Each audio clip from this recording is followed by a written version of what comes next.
भारत आदिवासी party no कार्यालय उद्घाटन और ये मंच पे हमारे जो विराजमान जिनकी प्रतिमाएं हैं, इस देश की आजादी में राजा रजवाड़ों से, मुगलों से, अंग्रेजों से आपने कोण नहीं रक्षा बल्ले, जल जंगल जमीन नहीं रक्षा बल्ले लड़ाई लड़ी, देश आजाद हुआ। लेकिन आजाद देश के अंदर भी ये जो महापुरुष हैं, इन महापुरुषों के सपने आज भी अधूरे हैं।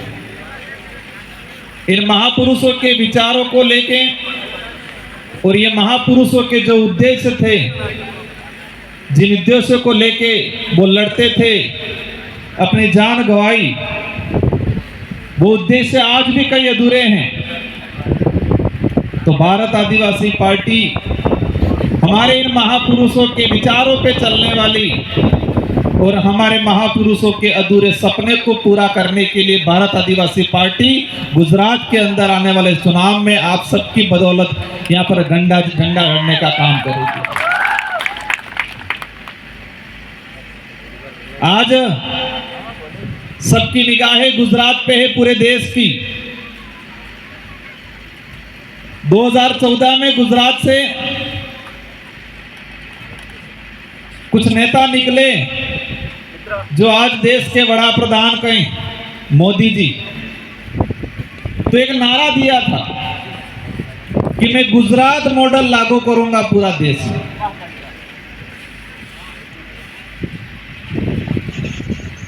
देश की जनता को जुमले फेंक फेंक के, बड़ी बड़ी बातें करके देश को भी लगा सोशल मीडिया के माध्यम से, मीडिया के माध्यम से, प्रिंट मीडिया हो, इलेक्ट्रॉनिक मीडिया हो, देश की जनता को भी लगा हम भी राजस्थान में अपने, मेरे पूर्व वक्ताओं ने कहा कई जुमले थे, लेकिन एक बड़ा जुमला था 15-15 लाख वाला।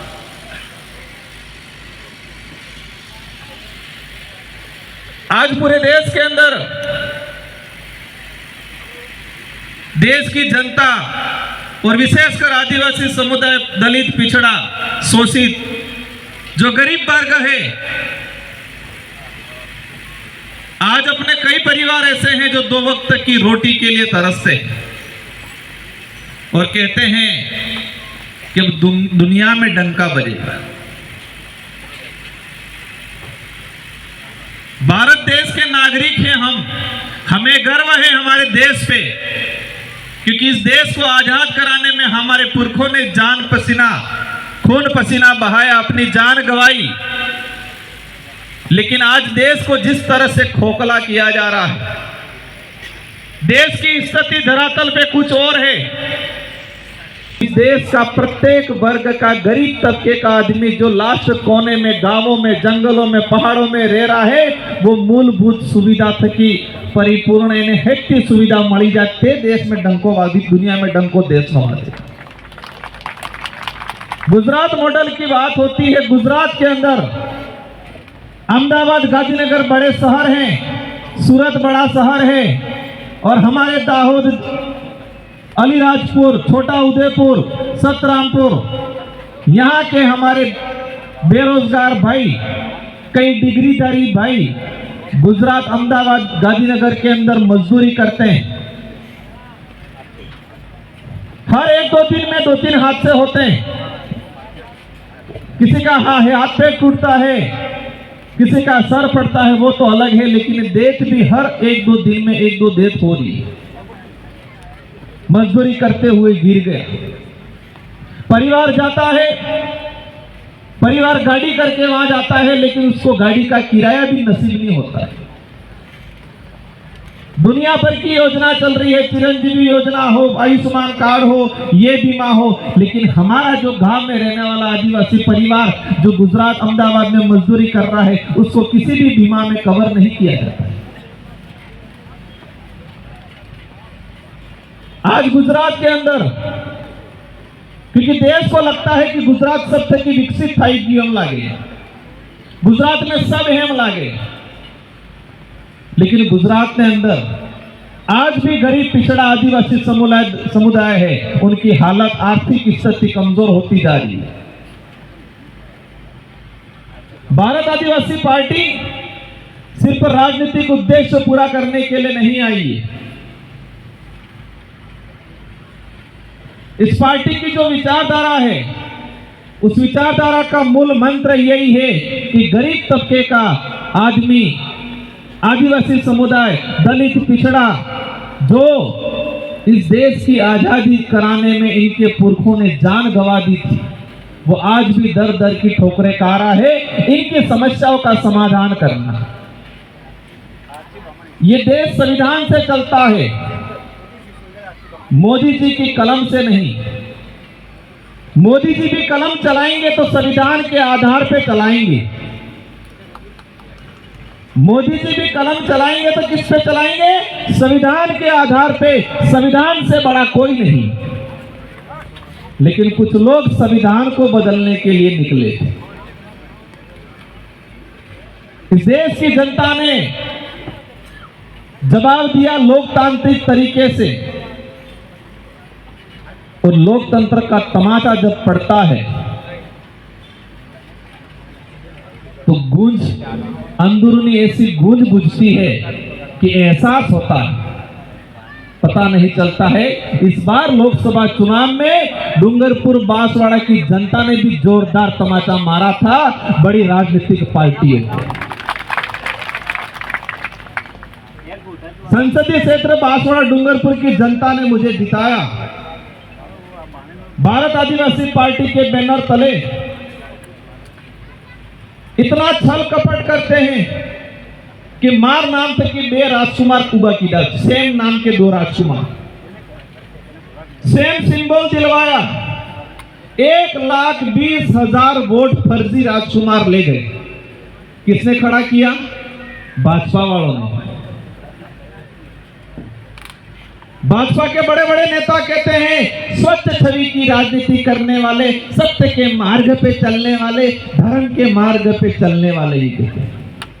धर्म छल कपट नहीं सिखाता है, धर्म शोषण अत्याचार नहीं सिखाता है, दया करुणा भाव सिखाता है, सत्य के मार्ग पे चलने का सिखाता है। लेकिन भाजपा के नेता ऐसी नीति खेलते हैं जो धर्म और उनकी बातों से मेल नहीं खाती। लेकिन बांसवाड़ा डूंगरपुर की जनता को इस मंच से भी धन्यवाद देना चाहूंगा जिन्होंने मुझे भारत आदिवासी पार्टी को 2.5 लाख वोटों से जिताया। लोकतंत्र की जीत है।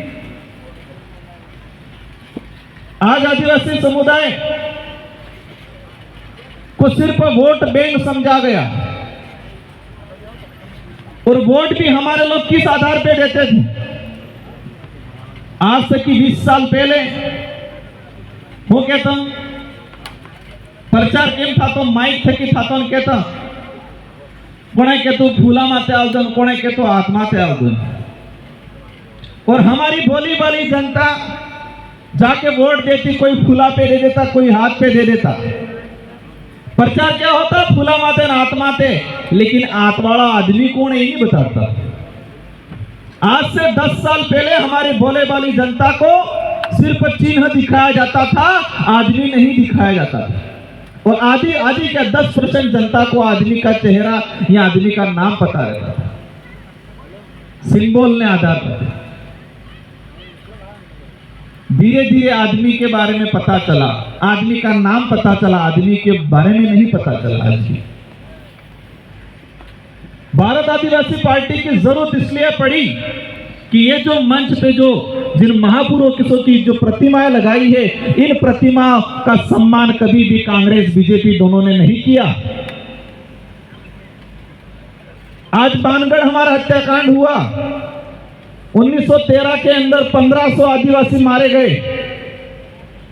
इन 1500 आदिवासियों में क्या दाहोद, सतरामपुर, जालोद, अलीराजपुर के आदिवासी नहीं थे क्या? मैं आज इस मंच से पूछना चाहूंगा जो बड़े बुजुर्ग यहाँ बैठे हुए हैं, आपको 7000 साल पुराना महाभारत में क्या हुआ वो पता है? आज से 7000 साल पहले महाभारत में कौन कौन किन किन था जो कौन कौन लड़ना कटला मर जाई खबर है? क्या रो टायर नकली की कृष्ण भगवान क्या की आंगली गली टायर हिडर जी खबर है? लेकिन मानगढ़ 1913 के अंदर कितने साल हो रहे हैं? कितने साल हुए? 112। हमें हमारे समुदाय का 150 साल पुराना इतिहास किताबों में नहीं पढ़ाया जाता है, लेकिन 7000 साल पुरानी बातें हमारे लोगों को समझाई जाती है।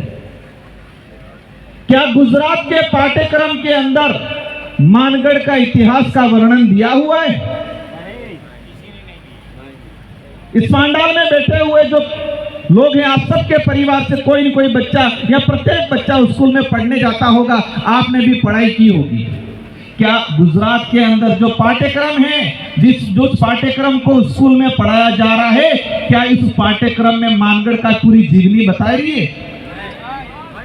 मानगढ़ के अंदर दाहोद के अलीराजपुर के इस इलाके के कितने आदिवासी शहीद हुए, इनका पाठ्यक्रम कहीं पढ़ाया? क्यों नहीं पढ़ा रहे? आप 7000 साल पुराना काल्पनिक चीजें हमको थोप रहे हो, लेकिन हमारे 150 साल पुराना इतिहास जो वास्तविक है, जिन्होंने जान गंवाई है, वो बातें नहीं पढ़ा रही किताब में। ये क्यों नहीं पढ़ाया जा रहा है?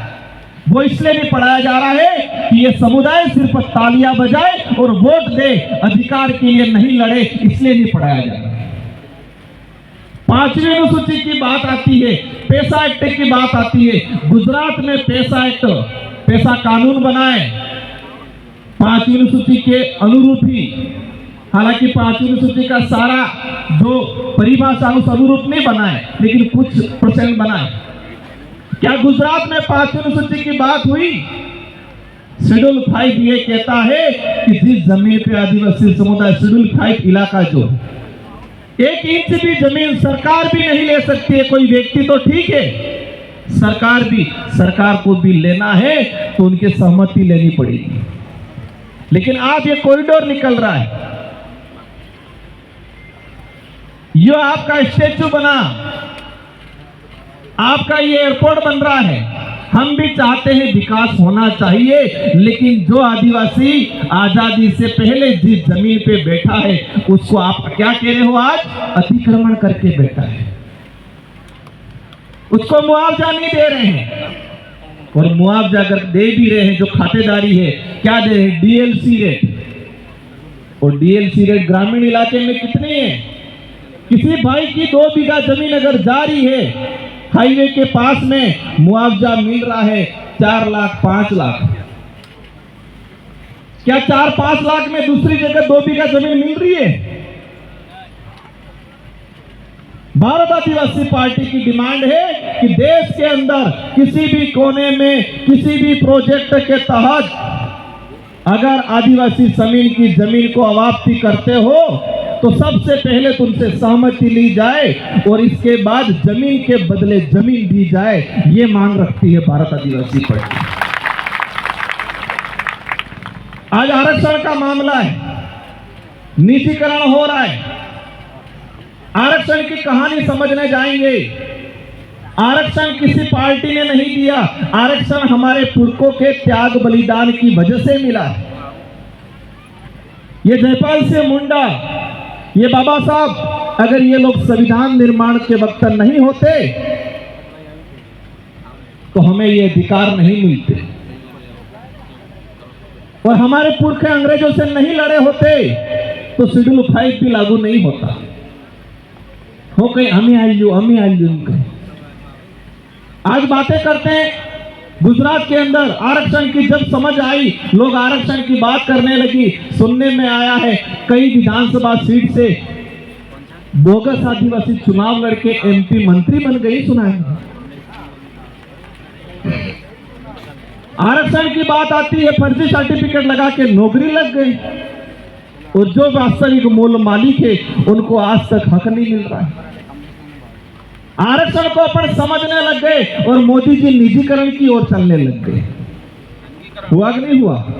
अभी आपका कहीं हॉस्पिटल दिया निजीकरण में कि धरना चल रहा था अपने बिहार के अंदर।